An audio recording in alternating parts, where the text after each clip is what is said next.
আসসালামু আলাইকুম, সবাই কেমন আছেন? আলহামদুলিল্লাহ আমরা সবাই খুবই ভালো আছি। তো গলাটা ভেঙে গেছে, ঠান্ডা লাগছে, এর জন্য কথাটা এরকম আসতেছে।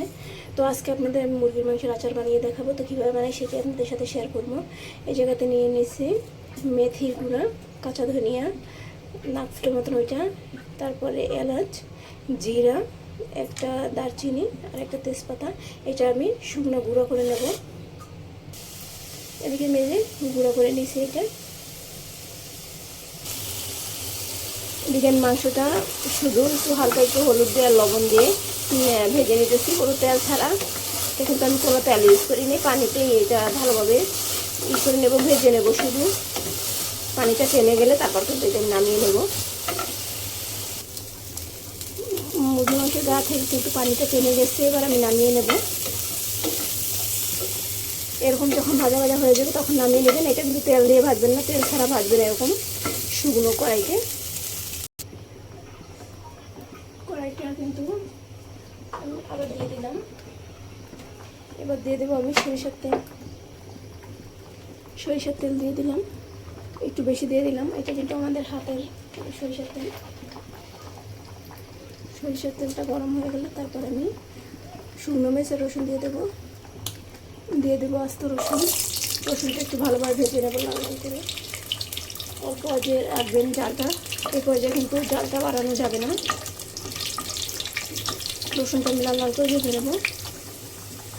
দিয়ে দেবো শুকনো মরিচ,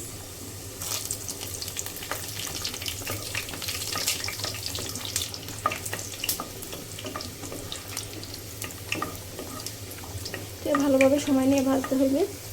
দিয়ে দেবো কিছু নাগা মরিচ বা বোম্বাই মরিচ যেটাই বলেন, ওটা দিয়ে দেবো কিছুটা।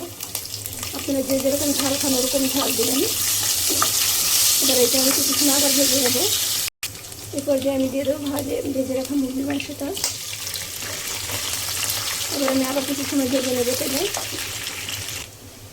মাংসটা ভাজা হয়ে গেছে। এবার সেই গুঁড়ো মশলাটা দিয়ে দেবো। দিয়ে এবার কিছু সময় ভালোভাবে নেড়ে মিশিয়ে নেব। আপনারা এটা অবশ্যই একবার ট্রাই করে বলবেন খেয়ে কেমন হয়েছে।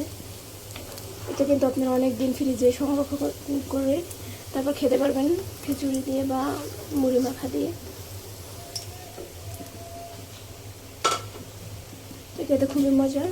যাদের আমার ভিডিওটা ভালো লাগবে অবশ্যই ফেসবুক থেকে ফলো দিয়ে দিবেন, লাইক করবেন, শেয়ার করে দেবেন। আর ইউটিউব থেকে দেখে থাকলে অবশ্যই লাইক করবেন, সাবস্ক্রাইব করে বেল আইকনটি বাজিয়ে দেবেন যাতে করে পরবর্তী ভিডিওটা আপনাদের কাছে সবার আগে পৌঁছে। আচারটা কিন্তু হয়ে গেছে। এবার আমি জালটা বন্ধ করে দেবো। তারপর ঠান্ডা হলে তারপর এটা কাচের কৌটোয় রেখে দেবো। এতে করে অনেক দিন থাকবে।